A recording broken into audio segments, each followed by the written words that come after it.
하나님 말씀은 신약성경 갈라디아서 4장 1절에서부터 5절까지 보도록 하겠습니다. 우리 말씀 교독하겠습니다. 내가 또 말하노니 유업을 이을 자가 모든 것의 주인이나 어렸을 동안에는 종과 다름이 없어서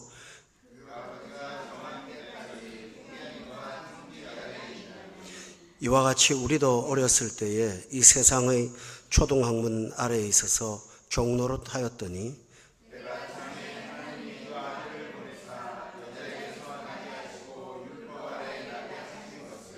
7절까지 읽도록 하겠습니다. 율법 아래에 있는 자들을 속량하시고 우리로 아들의 명분을 얻게 하려 하심이라. 너희가 아들이므로 하나님이 그 아들의 영을 우리 마음 가운데 보내사 아빠 아버지라 부르게 하셨느니라. 그러므로 내가 이후로는 종이 아니요 아들이니 아들이면 하나님으로 말미암아 유업을 받을 자니라. 아멘. 오늘 읽은 본문은 갈라디아서인데요. 갈라디아서는 신약 성경에서 가장 먼저 기록된 성경 중에 하나입니다. 주후 50년경, AD 50년경에 기록이 됐어요. 그리고 마태, 마가, 누가, 요한복음이라고 하는 복음서, 신약성경 앞에 나와 있는 그 성경은 AD 70년경에 기록이 됐습니다. 따라서 갈라디아서가 마태복음이나 복음서보다 20년 정도 앞선 시간을 갖고 있습니다. 그런데 오늘 본문에는 성탄절에 관한 내용이 나옵니다. 그러니까 우리가 사복음서를 보면 예수님의 성탄 장면, 베들레헴, 예수님의 족보, 동방박사들 이런 얘기들이 많이 나오죠. 그런데 그거는 갈라디아에서 나오는 오늘 본문의 해설입니다. 오늘 여러분하고 읽은 이 본문이 성탄에 관한 핵심적인 교리가 됩니다. 그래서 오늘 이 말씀을 가지고 우리가 한번 깊이 성탄의 은혜를 말씀을 통해서 좀 알아보도록 그렇게 하겠습니다. 우선 예수님의 탄생은 역사를 두 부분으로 나누게 됩니다. 그래서 일반 역사도 예수님 탄생 이전을 기원전이라고 말을 하고 또 예수님 탄생 이후를 기원후라고 말하는데 여기서 기원이라는 말은 바로 예수님의 탄생을 기점으로 기원 이렇게 말합니다. 다시 말하면 세상 사람들도 예수님이 이 역사의 핵심이고 중심이라는 사실을 공통적으로 인정하고 있습니다. 그래서 영어 약자로 보면 기원전은 BC라고 되어 있는데 이거는 before라는 단어와 크라이스트라는 단어를 합성한 예수님 탄생 전 이런 뜻입니다. 그 다음에 AD는 라틴어로 안노라고 하는 것은 애프터라는 단어인데 안노 도미니 해서 예수님 탄생 후 이렇게 역사가 예수님의 탄생을 기점으로 앞과 뒤로 나누어지고 있습니다. 그런데 오늘 본문은 단순한 역사의 연대 구분이 아니고 예수님의 탄생 시점 이전과 이후를 이렇게 표현을 하고 있습니다. 어떤 거냐 하면 본문 2절에 보니까 아래에 있을 때라고 되어 있습니다. 3절에도 보면 아래에 있을 때라고 되어 있습니다. 우리 한번 따라 할까요? 아래에 있을 때. 그것이 일반 연대로 말하는 BC를 그렇게 말합니다. 아래에 있을 때라고 되어 있습니다. 그런데 예수님 오신 다음에는 언제냐 하면 본문 4절에 보니까 때가 참회라는 용어를 쓰고 있습니다. 그러니까 이것은 AD에 해당이 되는 것입니다. 잘 구분하셨죠? 네. 단순한 역사의 구분이 아니고 어떤 문제가 있을 때가 예수님 오기 전이고 예수님이 오신 다음에는 때가 차서 있었던 어떤 일이다 이렇게 표현을 하고 있습니다. 왜 예수님의 성탄이 인간에게 너무 중요한가 하는 것을 말씀드리기 위해서 오늘 제가 아래에 있을 때와 때가 참회라는 내용을 구분을 한 것입니다. 그러면 아래에 있을 때 다시 말하면 예수님 오시기 전에는 우리가 어떤 상태에 있었는가 하는 것입니다. 1절에 4장 1절입니다. 다 같이 한번 읽어볼까요? 시작. 유업을 이을 자가 모든 것의 주인이나 어렸을 동안은 종과 다름이 없어서 라고 되어 있습니다. 예수님 오시기 전에 모든 세상의 사람들은 원래는 주인이지만 종으로 살았습니다. 2절에 보면 그 아버지가 정한 때까지 후견인과 청지기 아래에 있었던 종이었다라고 했습니다. 설명을 좀 드릴게요. 어떤 사람이 재산이 많습니다. 그런데 갑자기 젊은 나이에 세상을 떠났습니다. 그 많은 재산을 물려받을 자녀가 있기는 한데 너무 어려요. 그래서 물려는 주지만 이 자녀가 성인이 될 때까지는 누군가가 그 사람을 대행하지 않으면 재산 관리를 할 수가 없어요. 그때 그 아들은 그 집의 주인인 것은 사실이죠. 그렇지만 주인의 행세를 할 수는 없어요. 그래서 그 사람을 대행으로 청직이나 후견인을 두는 거예요. 법적으로는 변호사가 대행하기도 하고 집안의 어른 중에 좀 믿을 만한 분이 아이가 클 때까지 재산을 좀 관리하잖아요. 이것처럼 예수님이 오시기 전에 모든 인류는, 사람은 하나님께서 이 세상에 우리를 보낼 때 아들로 다 태어나야 하셨어요. 하나님의 자녀거든요. 하나님의 자녀로 세상에 온 분명한 사람들이 맞는데도 불구하고 아들의 노릇을 할 만한 수준이 못 돼서 하나님께서 그들을, 우리 인간을 예수님 오시기 전까지는 종의 신분으로 살게 된 것입니다. 사용할 능력이 없는 거예요. 이것은 다시 말하면 여러분이 예수 믿기 전에도 장점도 있고 은사도 있고 강점도 있고 좋은 점도 있고 참 귀한 것들이 많죠. 많은데요, 예수를 믿기 전에는 내가 가지고 있는 그 강점들이 제대로 사용되지 못하고 써먹지를 못하는 거예요. 그림을 잘 그리는 사람이 있어요. 그런데요, 예수 믿기 전에 그 사람은 그 그림을 그리는데 두 가지 목적이 있어요. 하나는 자기 명성을 높이는 거, 또 하나는 자기가 원래 그림 그리는데 취미가 있으니까 취미생활, 자아를 성취하는 거예요. 그러다 보니 이 그림이 어떤 사람한테 유익하다, 영혼에 귀하다, 그런 것은 관점이 없어요. 그래서 유명한 화가들이 그린 그림 중에 어떤 그림들은 그림을 통해서 사람의 영혼이 망가지는 경우도 많이 있어요. 음악가도 똑같아요. 음악적인 특별한 재능을 갖고 태어난 사람인데 예수님이 없어요. 근데 그는 음악을 너무 사랑해요. 그리고 그 음악으로 명성을 떨치고 싶어요. 그래서 천재적인 기질을 발휘해서 작곡을 하고 많은 사람들한테 음악을 퍼뜨려서 정말 많은 사람들이 좋아해요. 그러나 그것으로 명성은 얻었을지 모르지만 그 음악을 가지고 영혼을 하지 못하고 오히려 지옥에 떨어뜨리는 사람들도 있어요.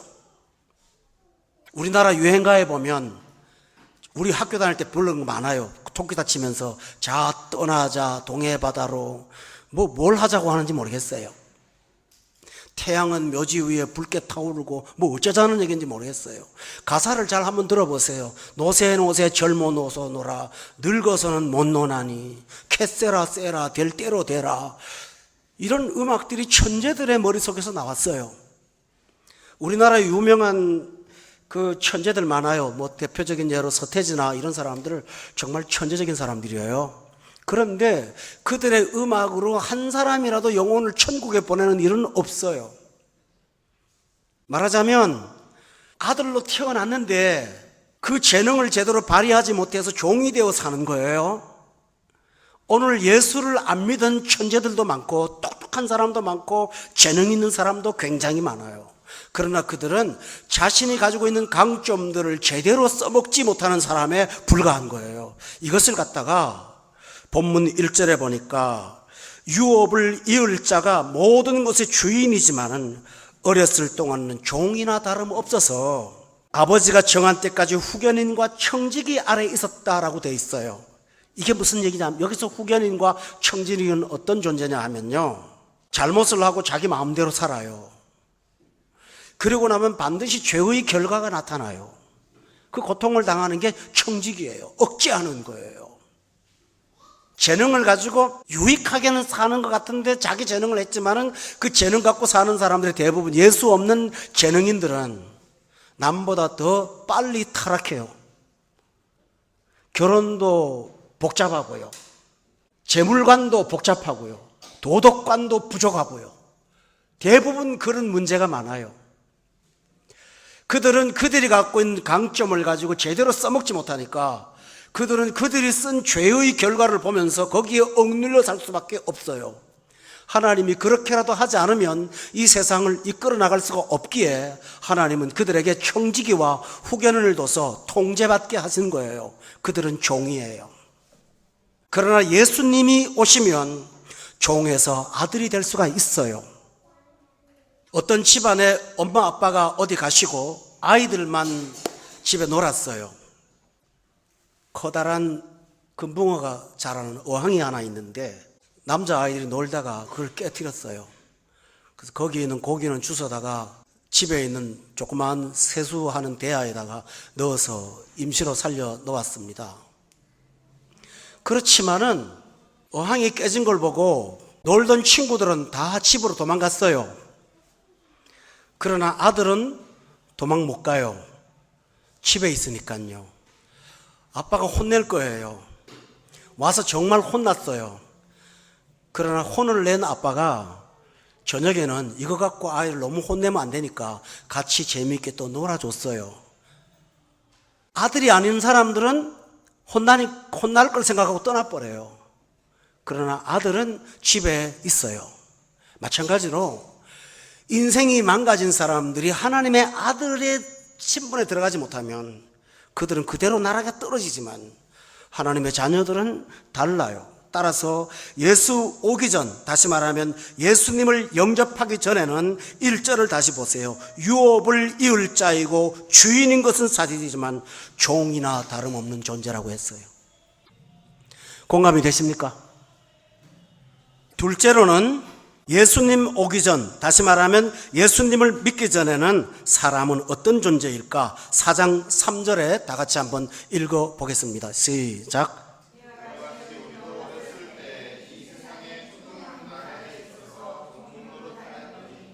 이와 같이 우리도 어렸을 때에 이 세상의, 그 다음에 뭐라고 그랬나요? 초등학문 아래에 있어서 그 다음에 뭐라고 그랬나요? 종노릇했다. 1절에 보면 종과 다름 없었다. 3절에도 종노릇했다. 똑같은 공통점이 있죠? 처음에는 아들의 신분을 유지하지 못해서 종노릇했다고 했어요. 초등학문 아래에 있다고 했어요. 여러분, 예수 그리스도를 믿지 않는 사람들도 인생은 예측대로 되는 것이 아니라는 사실을 알아요. 그래서 이사를 갈 때도 손 없는 날을 찾아요. 초등학문이에요. 결혼을 하면 출생 날짜를 갖고 궁합을 봐요. 왜냐하면 인간의 세상은 자기가 할 수 있는 일이 넘어 있는 것이 있다는 사실을 알기 때문에 그들은 초등학문 속에 있어서 점을 치러 다녀요. 요즘 연애하는 아이들은 그 관계가 돈독해지려고 뭐 발렌타인데이, 뭐 100일 만난 날 뭐 해서 뭐 등등 장미를 백송이를 하고 뭐 등등 별 이런 일들을 많이 해요. 이게 뭘까요? 하나님을 신뢰하지 않는 사람들은 초등학문의 아래에 있어요. 또 예수를 모르는 사람들은 세상의 사상을 따라다녀요. 누가 좋은 말 했어요. 그거 따라다녀요. 유행을 따라다녀요. 왜 그럴까요? 절대적인 가치관이 없으니까 세상이 하자는 대로 하는 거예요.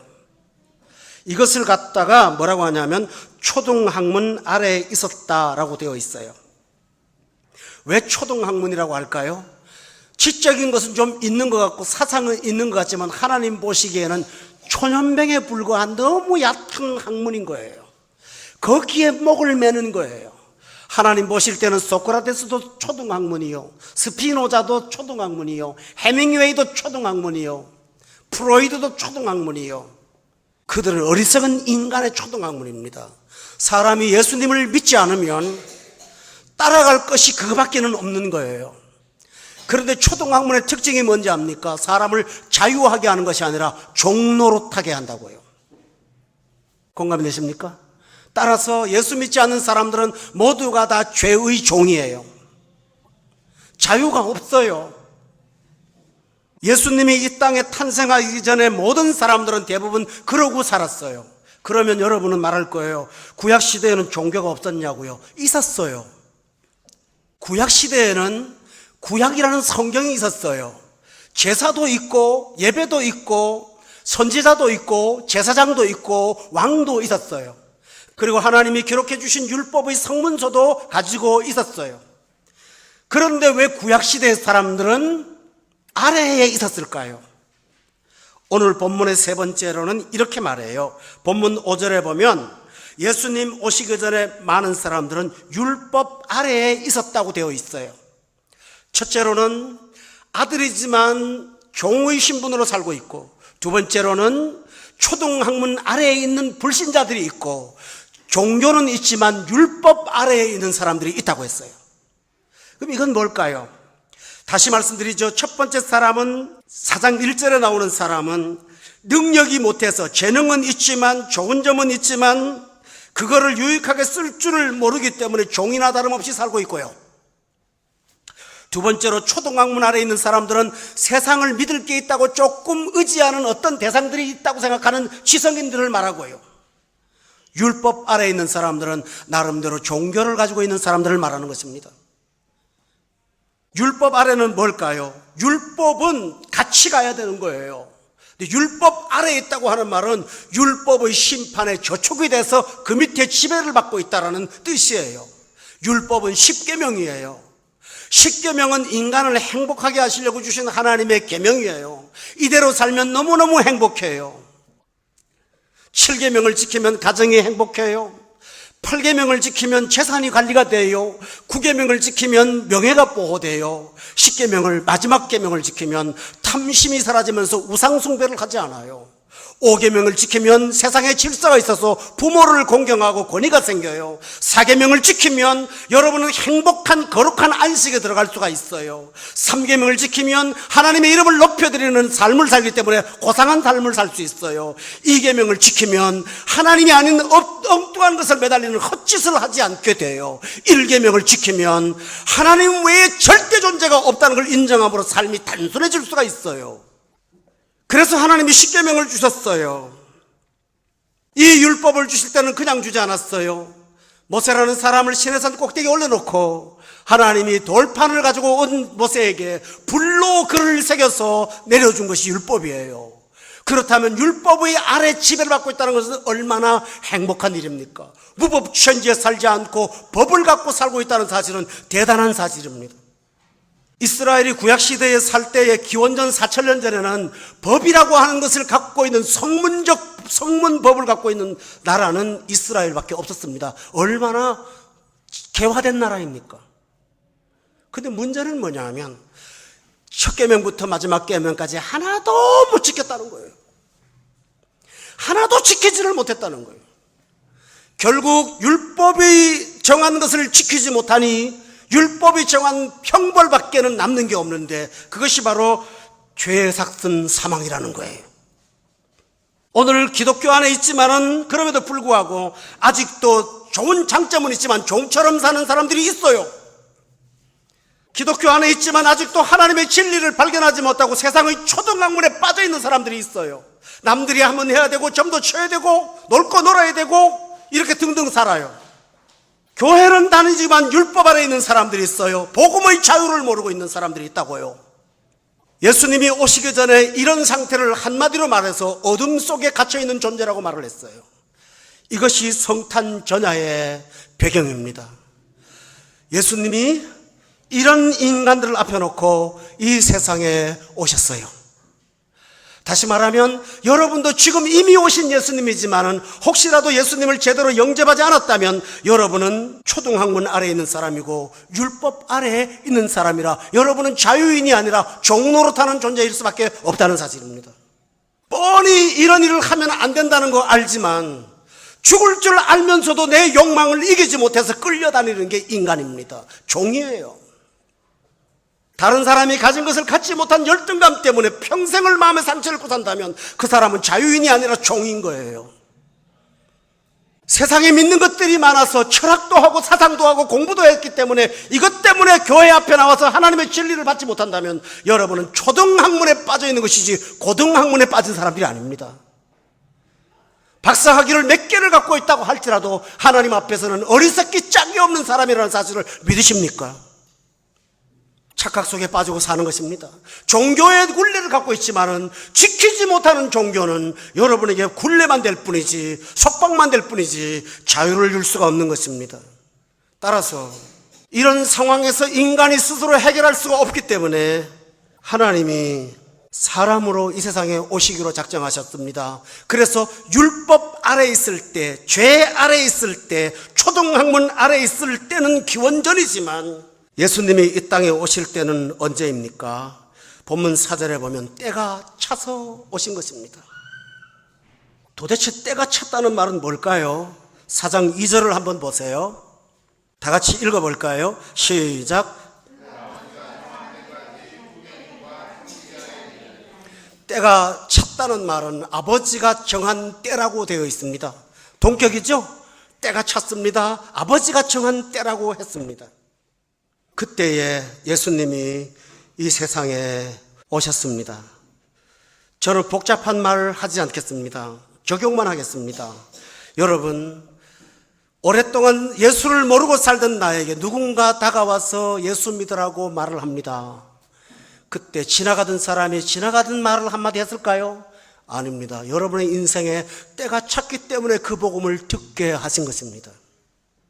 직장을 옮겨서 누구를 만났는데 그 사람이 교회를 다니면서 좀 예수 믿어보시죠. 지나가는 말로 한마디 합니다. 그러나 그 한마디는 수십 년 동안 기다리신 하나님이 때가 찬 것입니다. 그런데 많은 사람들은 하나님은 때가 찼다고 말하는데 내일이요, 미뤄요, 연기해요, 나중에요, 우아하게 불순종으로 거절해요. 완곡한 표현으로 거절해요. 조금 있다가요, 나중에요, 내년에요, 내후년에요. 주님은 여러분을 보고 때가 찼다고 말하는 것입니다. 이것이 바로 기독교의 본질입니다. 하나님이 때를 찼다고 하는데 여러분은 때가 아니라고 스스로 판단하십니까? 오늘 여러분은 이 성탄절에 여러분이 기억하실 사실은 주께서 나를 부르셨다면 오늘 때가 차서 꼭대기까지 차서 나를 불렀다는 사실을 믿으시길 바랍니다. 농사는 때가 있습니다. 심을 때가 있고 자랄 때가 있고 빌어줄 때가 있고 거둘 때가 있습니다. 그 때를 놓치면 다 안 돼요. 심는 시기를 놓치면 못 심고요. 거름을 줄 시기를 놓쳐버리면 자라지 않고요. 추수를 할 시간을 놓쳐버리면 다 망가뜨립니다. 인생도 여러분이 마음대로 할 수 있는 게 아닙니다. 때가 있습니다. 때가 있습니다. 주님이 여러분을 부르시는 것은 바로 때가 차서 오신 것입니다. 그 때가 찬 것은 뭘까요? 여러분이 초등학문 아래 그만 있어라. 율법 아래 그만 있어라. 종으로 그만 살아라. 이제는 너는 나를 붙잡고 새로운 사람으로 살아라 하고 주님께서 부르시는 것입니다. 우물가에 한 여자가 물을 뜨러 갔을 때 예수님께서 그녀에게 전도했습니다. 제자들이 왔을 때 예수님이 하는 말이 있습니다. 너희는 넉 달이 지나면 추수할 때가 이르렀다고 말하지만 내가 이미 보니 희어져 추수할 때가 되었노라라고 말을 합니다. 성도 여러분, 우리 인생에 내일이 있다고 장담하지 마십시오. 오늘 복음을 들을 때는 바로 붙잡고 말씀에 반응해야 되는 마지막 때라는 사실을 믿으시기를 바랍니다.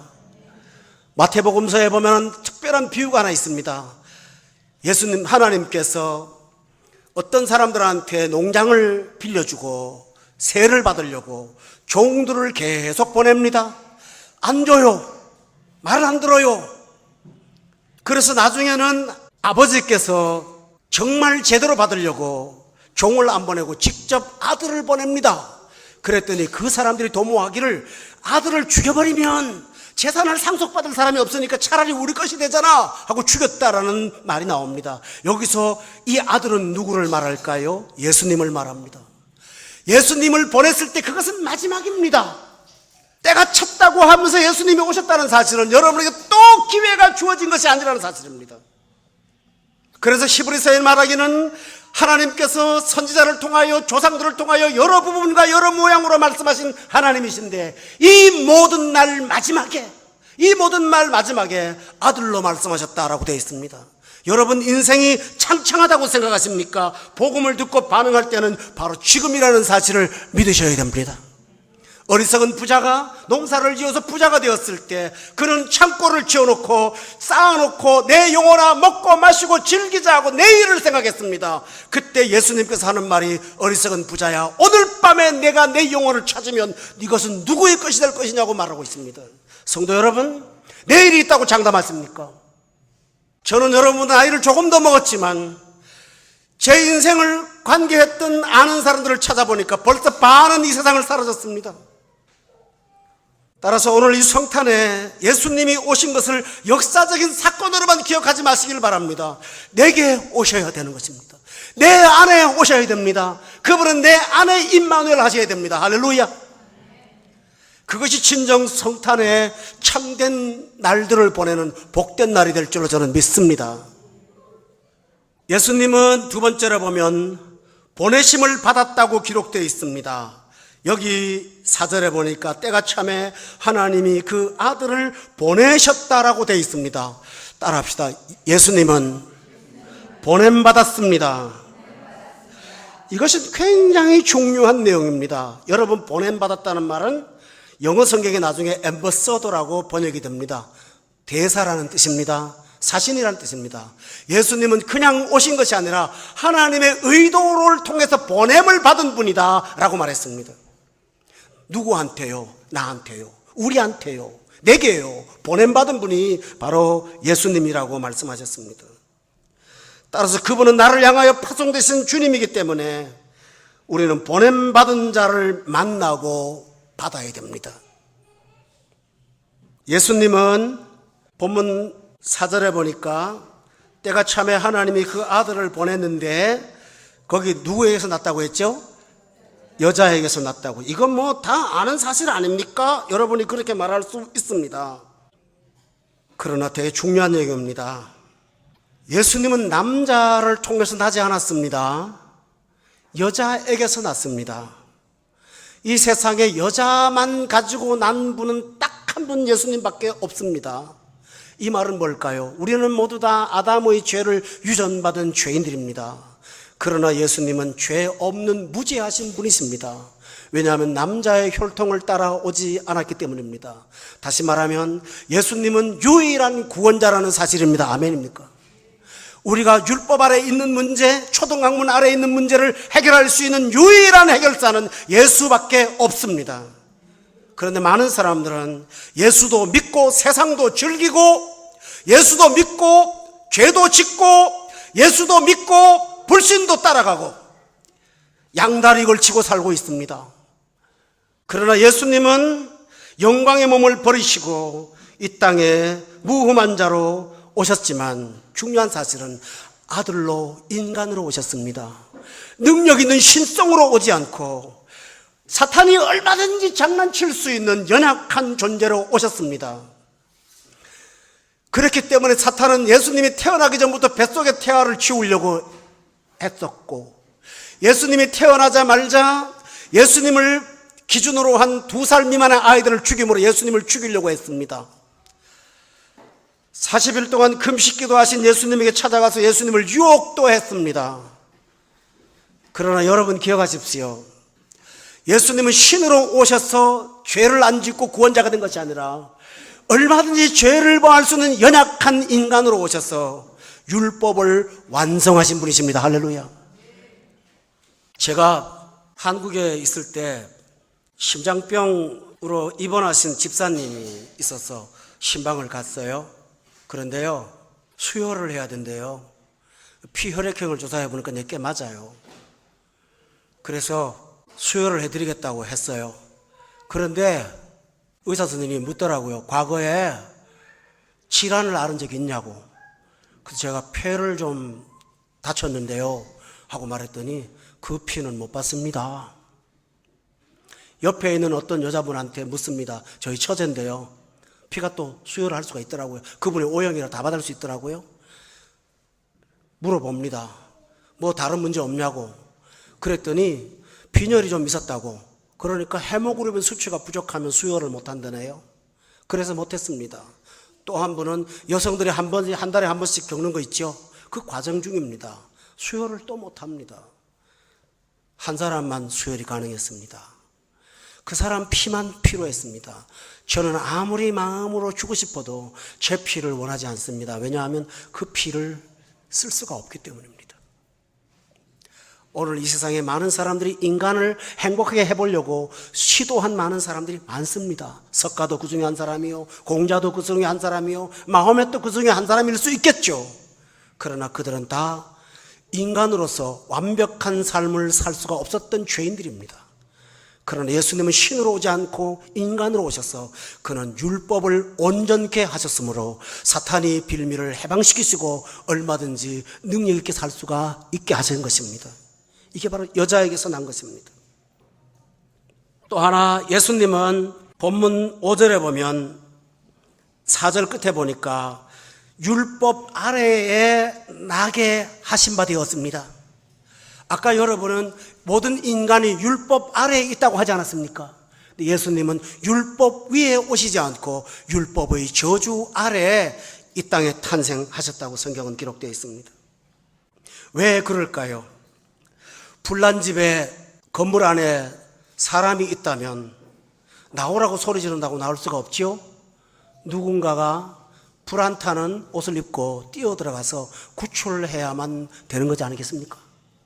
이것처럼 예수님은 이 세상의 죄인들을 구원하시기 위해서 높고 높은 천상의 보좌를 버리시고 낮고 천한 이 땅이 뿐만 아니라 율법 아래의 저주 아래로 긴히 들어오셔서 인간들을 구원해 내신 것입니다.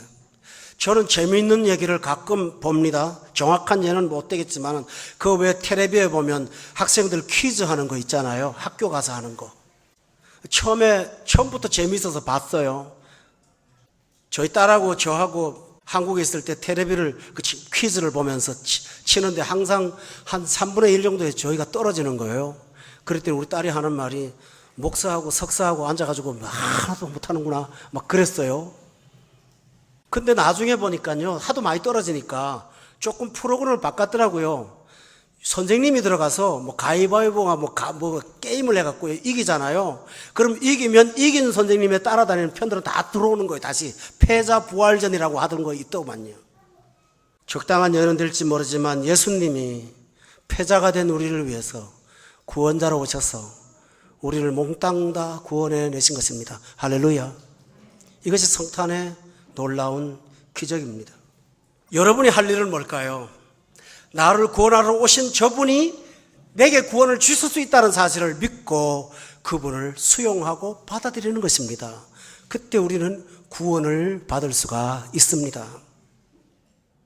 카나다 북쪽의 알래스카 쪽에 고래 하나가 먹을 걸 먹다가 갑자기 날이 추워져서 얼음이 꽁꽁 어는 바람에 친구들과 함께 먹이가 많은 바다로 가지를 못하고 갇혀버렸습니다. 이 사실을 알고 카나다와 미국과 소련 세 나라가 합동을 해갖고 그 고래를 구출하기로 계획을 세웠습니다. 소련은 얼음을 깨는 쇄빙선이라고 있죠. 쇄빙선을 보내줬습니다. 미국은 돈을 냈습니다. 카나다는 동물 전문가를 보내서 그 고생 끝에 알래스카에 갇혀 있는 고래를 풀어서 따뜻한 남쪽 바다로 보내줬습니다. 갈 때 고래가 꼬리를 흔들면서 너무 고마워요 그랬을까요? 전혀 모르는 겁니다.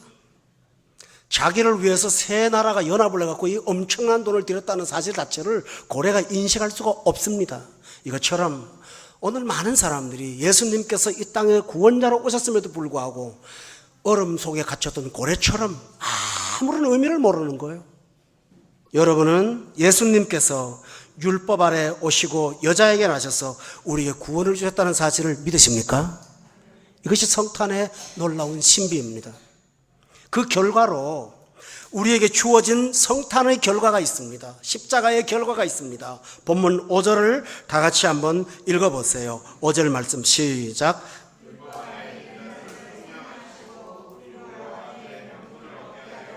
여기 두 가지가 나옵니다. 예수님이 이 땅에 오셔서 우리를 위하여 두 가지 은총을 주셨습니다. 첫째로는 5절에 보니까 율법 아래에 있는 자들을 속량했다고 되어 있습니다.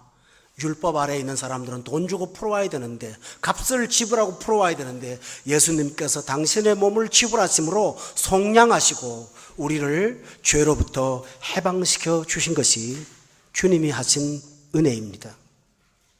또 두 번째로는 본문 5절에 보면 참 중요한 게 있습니다. 아들의, 그 다음에 뭐라고 그랬나요? 참 귀한 말입니다. 여러분의 집에 아들들 있죠? 잘나도 아들이고 못나도 아들 맞습니까? 공부를 잘해도 아들이요 못해도 아들입니까? 맞습니까? 호적에서 뺍니까? 어떤 날은 나를 속을 썩이지만 그래도 아들입니까? 아닙니까? 아들입니다. 그때 그 아들은 뭘 갖고 있는 겁니까? 명분을 갖고 있습니다. 아들이라는 명분이 이렇게 당당한 거예요.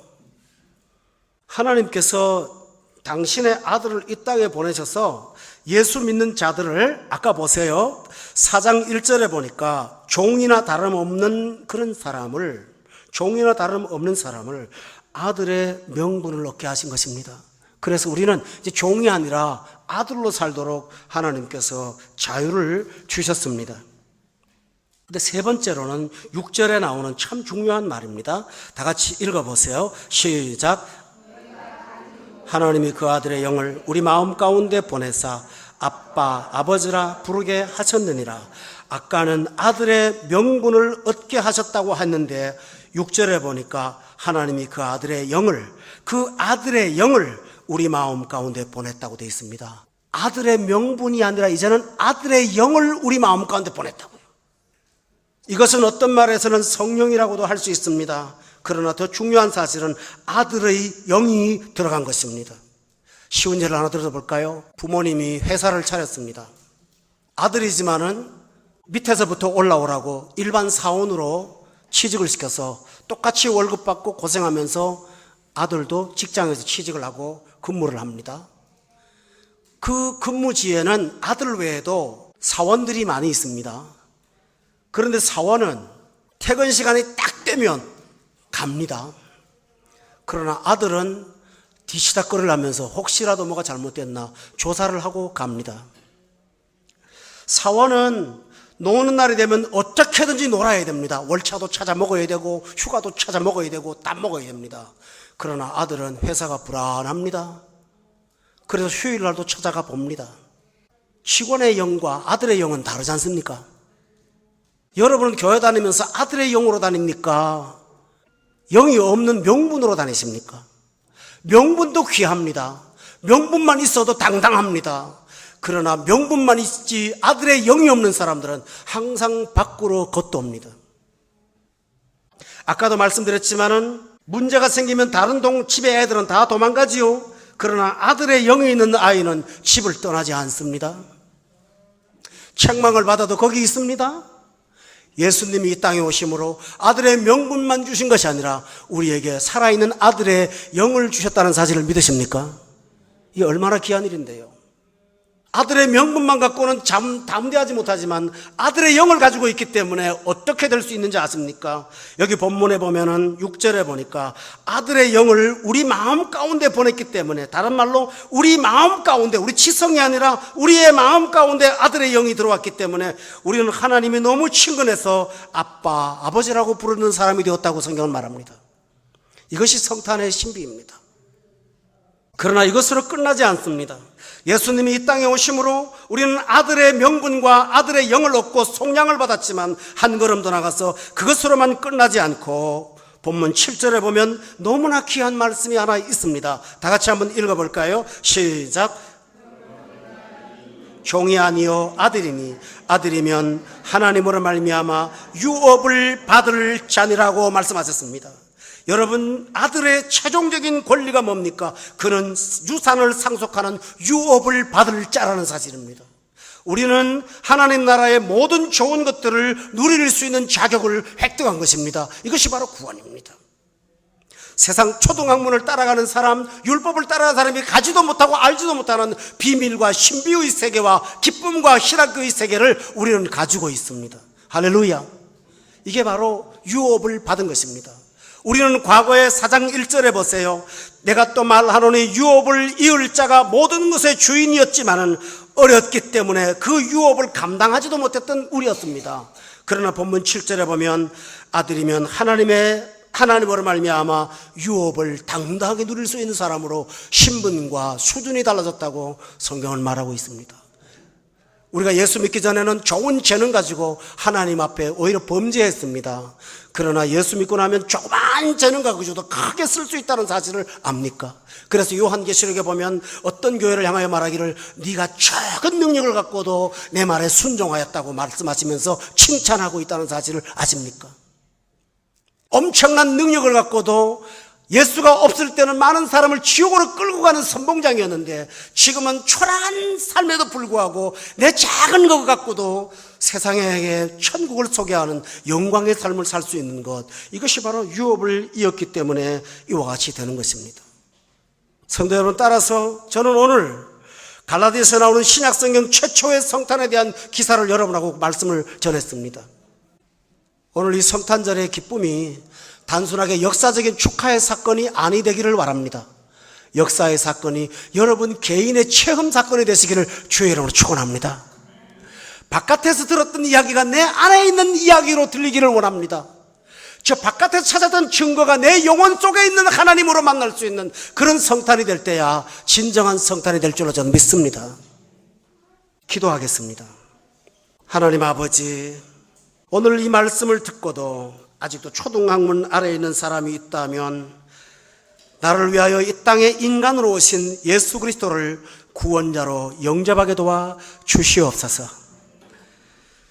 율법 아래에 갇혀 있어서 내 마음대로 살지 못했다면 예수님을 영접함으로 아들의 명분과 아들의 영과 유업을 이을 자로 사는 당당함을 누리며 살도록 축복해 주시옵소서. 사랑하는 주님, 우리는 예수님을 영접했지만 아직도 우리 주변에는 예수 그리스도를 모르면서도 초등학문 아래 살면서 자기 잘난 맛에 사는 사람들이 많이 있습니다. 하나님 아버지, 그들의 눈을 뜨게 하여 주셔서 구원자이신 예수님만이 참으로 귀한 구원자요 선물임을 기억하고 주를 만나는, 주를 영접하는 구원의 역사가 일어나게 도와 주시옵소서. 예수님의 이름으로 기도드렸사옵나이다. 아멘.